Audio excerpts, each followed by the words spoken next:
Hey everyone, happy Tuesday off the rails sports with Bert Beiswanger. National Championship Tuesday. Indiana Hoosiers, your national champions in college football. How insane does that sound? 16-0. Don't know if we're going to see that anytime soon. This is a new era, it's a playoff era, so it just changes so many things. And as much as I don't like about college football right now, um, this is the good part. And frankly, there were only a couple of storylines that would have worked for me. Um, from a happiness standpoint, obviously Indiana winning. I think Ole Miss, if they had beaten Miami and had upset IU, that would have been pretty easy to live with because that would have been a fantastic story as well. A Division two quarterback now playing Division one football, Trinidad Chambliss, Ole Miss, and the coach leaving, winning a national title when your coach leaves, especially when your coach is Lane Kiffin. That would have been outstanding. But doesn't matter. A great game last night. I really thought it was, and I think what Miami showed you was just how kind of well, what a fraud I think Oregon was, and just finesse team, athletic, but Oregon had no shot compared to a team like Miami. Miami's got dudes, NFL talent on that team, and it showed. Statistically, time of possession, IU dominated, but statistically, yards, Miami had a few more yards, maybe 40 more yards of offense. And once it got clicking in the second half, that's the Miami team that I thought we would be seeing. The first half was clunky. A few takeaways. Officiating questionable, but that's football anymore. We see that all the time. No game-changing calls, I didn't think. I just thought it was just good football, good hard-nosed football. Players making plays. There's a lot of plays that that happened or didn't happen that game that could have turned the tide. IU going for it on fourth down and Mendoza getting it. That was huge. Miami missing that field goal, hitting the upright near the end of the half, huge. Because Miami, as bad as they were offensively, they're right there. And so that was massive. And then the block punt touchdown. That's the play. You don't. A block punt touchdown, a pick six, whatever. Those plays are like 2 turnovers. It's like a massive shot in the gut for the other team. And IU maybe doesn't win without that play. I don't know. They were going to get the ball back on the punt. Who knows? Maybe they drive down anyway. But suffice to say, not many teams have a block punt, give up a block punt touchdown, and win that game, especially in a playoff game like this with 2 even teams. So I went back and looked at that play when I watched it in real time. It looks like a fantastic play, obviously, and the end result of it makes it fantastic. But watching that real time, and I went back and looked at it, I don't know. I have no idea what Miami was doing. Miami's blockers, like half of them, just forgot the first assignment, and that is the protection. They were ready for punt coverage down the field, and so they had some holes in the protection on that play. And then the punter, and you see this a lot now. I guess it just depends on how your blocking scheme's designed.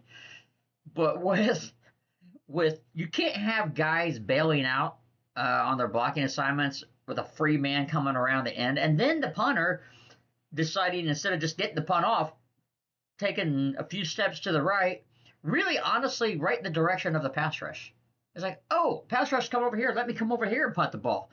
Crazy play. But overall, what a season. What a season. So many things went right for IU, and that's what has to happen to have seasons like this. The Penn State game, they should have lost, and they found a way to win that, and that was a miraculous comeback. The Iowa game. Iowa probably wins that. They barely won that game, IU, and Iowa probably wins that game if their quarterback doesn't get hurt in the third quarter. IU was a good team. Iowa was a good team, and then the Ohio State game could have gone either way. And really, when you look at it, what set this whole thing up is that win against Ohio State. That was like the first playoff game. So that really set the stage because that put IU in the number 1 slot. That got them to play Alabama, who should have never been there in the first place, and it was a horrific team, and got them to play Oregon in the second game. So by Alabama, Oregon, I don't think it could have looked any better or worked out any better for IU. I've said it to anyone who would listen. Um, I only had a few problems with the seeding, and that was I don't know why. Of all the one-loss teams, I don't know why Ohio State and Oregon got treated better than anybody. Um, Ohio State had one loss like Georgia did, and Georgia played a pretty good SEC schedule, and they got seeded below Ohio State. And then of all the other teams, Oregon got seeded above A&M and Ole Miss, and I did not understand that at all. So Big Ten fans, I don't want to hear about preferential treatment with the SEC and SEC bias. Big Ten got treated really well. There were no other teams. First of all, there wasn't a 4th team that deserved to be in it from the Big Ten. So stop with that. And the seeding was fantastic. So it really worked out for IU, but it also really works out when you're just the best team. They had, going to that game last night, I said it, going in that IU would win because they had fewer. They were prone to probably have the fewest mistakes.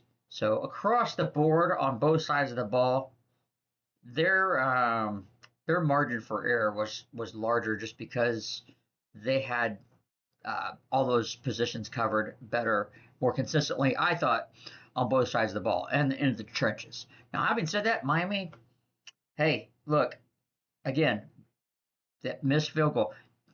Hit that field goal, and then that last possession, they're not forcing a throw down the field. They're getting in field goal range to tie that game. Black punt, return for touchdown. We might be sitting here talking about the Hurricanes winning their 6th national title today. The last pass people bring up, I don't no idea what Carson Beck was doing. They said IU made a great play on the ball, and I'm like, well, it was wide open. The defender, that is, was wide open. So he just caught what was coming to him. I don't know what Carson Beck saw, but that's what Carson Beck does, and that's why he's been in college football for 6 years and not in the NFL by now because, well, he makes good money. That's true. And B, he's good enough, and he's good. He's good. Don't get me wrong, but he's not spectacular, and he's been prone to making mistakes. Now that was late in the game. I get you're forcing the issue, but there were still 40-some seconds left. They were on the 40-yard line, 50-yard line, 40. I think 40. I used 40. Yeah. So, outstanding season. College football playoffs, we're going to find out soon whether they go to 16 teams. I don't care if they go from 12 to 16. If they do, fine with me. Fine with me. Look, football, we see it in the NFL too. It's a long season. So this notion that, well, they have the best win in the country because they won this game on week 1 and blah, blah, blah. Teams change all season long. Injuries come into play. So, I would like to see teams that aren't playing well, like Alabama, not get rewarded. Frankly, they were playing awful down the stretch. I mean, blown out by Georgia, barely beat a bad Auburn team. And then they were on their way to getting blown out by Oklahoma, and Oklahoma just absolutely made all the mistakes you could make to give that game away and turn the tide. No pun intended. But I would like to see changes into the selection process. I don't like this whole top 5 conference champions automatically make it. That messed up this field because the ACC messed up their field. So we end up with 2 mid-majors, and by the way, 2 undeserving mid-majors. I don't want to see that again. We got to safeguard that. I don't know how you do that, but look, you can't just have it be conference champion. If Boise State was ranked 10th in the country and they were, or 12th in the country, let's say, and they were 13-0, 12-0, and then they went to the Mountain West championship game and lost to, let's say, 8-4 San Diego State. Now Boise State's not going to make it because they're not a conference champion. That's stupid. So stop with the conference champion thing, I say. Let's make sure we get the best teams there. The conferences themselves, they created this problem. Having the 16 teams, sometimes they don't know who to put in the conference championship. I mean, there's some tiebreakers in the play, but like Alabama was in the championship. Why not one loss? A&M and Ole Miss. A&M was undefeated. They were ranked third in the country. They lost the last game of the season against rival Texas. For that, they got to drop to 7th in the rankings. And Oregon moved above them. That's stupid. Just stop. Just look at it. Look at the big picture, and let's get this thing right moving forward. I don't think a mid-major should be guaranteed. We definitely need to be safeguarding against 2 making it again, because Notre Dame, frankly, I think they would have been top 5, 6 teams in this tournament, and that stinks. Love what IU did, but the fact there are 2 mid-majors in it, and the fact that you had one of the top 10 teams in the country not in it, that weakens the overall field depth-wise a little bit. Because I think Notre Dame would have been right there with Miami, Georgia, IU, Ohio State, maybe Ole Miss. But so that's frustrating. So I think they need some work on some things to get that right.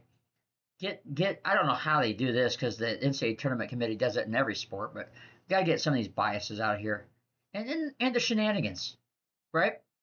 The shenanigans, moving Alabama above Notre Dame 1 week for absolutely no reason whatsoever.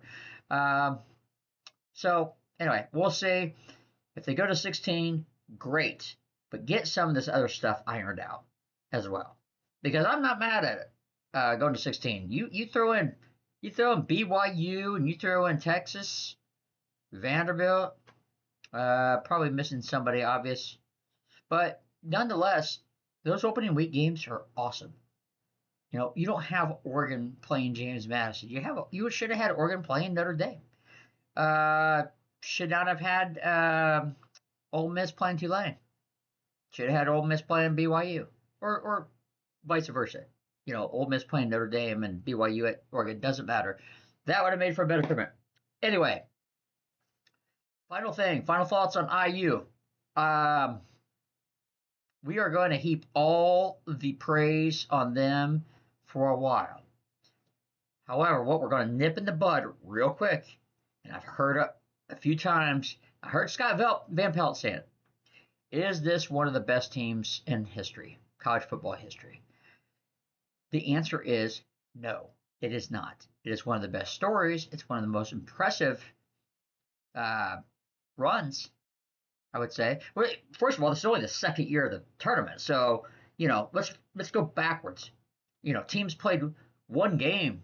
2 teams played one game for years, and then you went to 4 teams, and then we got here. But before NIL and players transferring every year and playing for 4 teams in 4 years and all that kind of stuff, you look at some of those Alabama teams. You look at some of the LSU teams. Shoot, they were Miami. Those teams loaded with star and future NFL Hall of Fame talent. Indiana is not that. They are a great story. But and by the way, that's the era we're in. We have we have redistributed the wealth, as they say. This is now you won't have a team that has a quarterback like Joe Burrow throwing to Jamar Chase and Justin Jefferson. I mean, seriously. And some of those Miami teams, just my gosh. But I think you will just see constant flow, And will Indiana sustain? Yes, they should. But it just depends on the schedule from year to year, and it's not like all the other schools out there aren't going to be recruiting against them. They're at a different level now. There's no doubt about it. But we'll see. I will say this: they'll probably be in it about every year, and this is one thing they got to fix in college football too. You can't have teams like A&M playing a non-conference game at Notre Dame, or Texas playing a non-conference game at Ohio State, or conferences like the SEC requiring their teams to play a power conference, non-conference game, and then other conferences like the Big Ten that you're competing against who I'm told by all my friends is better than the SEC, not playing anybody non-conference. So, you know, if Indiana continues to have non-conference schedules, and it looks like for the next at least 5 years they're going to, that they've had in the last couple of years, they're going to roll. They're going to be 3-0 before they go to the conference season every single year. And then just depends on the luck of the draw. If you get a schedule like last year's, which was horrendous, um, you go 11-1 against with a schedule that's ranked 75th in the country, you're still going to make it in as a Big Ten school. But this year is different. The non-conference stunk. That ticks me off. But you know they checked they won at Iowa. They won at Oregon, and they beat Ohio State in the Big Ten championship. And then of course they roll classic teams like Alabama, a classic team like Alabama, and Oregon. Oregon's up there. I mean, not a classic program, but they're up there. They're up there. And then you beat Miami on their home field. How good is that? All right, off the rails, all over the place, are we? Bunch of rambling there. I'm actually glad college football season is over. I'm kind of tired of it. I'm tired of football in general. Ready to move on. We'll be interested to see what they do with the playoff format moving forward. I would like to see college sports in general step up and get some kind of guidelines and rules, because right now it's the Wild West, and it's not. To me, it's just very frustrating. All right, Indiana national champions, Off the Rail Sports. It's Tuesday. Get a leg up on the week, everybody. Have a good day.